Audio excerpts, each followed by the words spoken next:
लेके आती है। फिर महिमा जैसे सबको रोता छोड़ जाती है।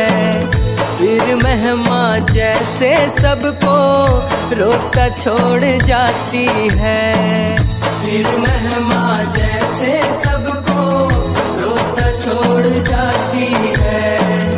फिर महिमा जैसे सबको रोता छोड़ जाती है। 9 दिन नवरात्रि माता खुशियाँ लेके आती है। 9 दिन नवरात्रि माता खुशियाँ लेके आती है।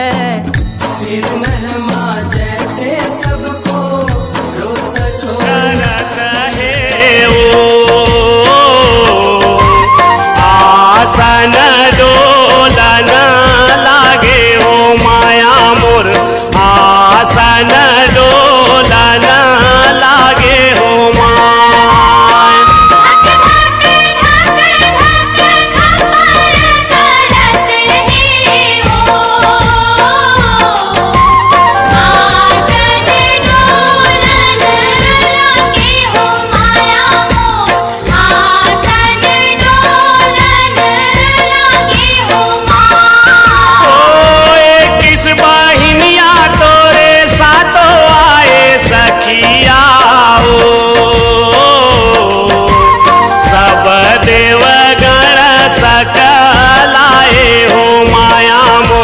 सब देवगण सकलाए हो माय।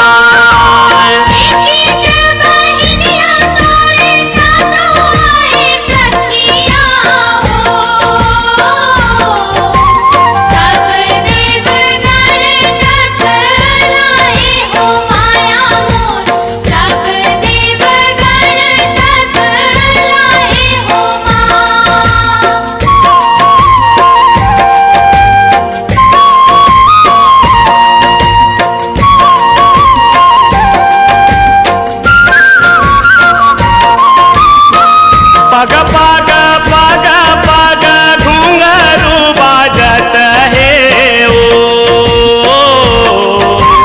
लंगूरे हा चावर डोलाए हो माया मोर, लंगूरे हा चावर डोलाए हो माया।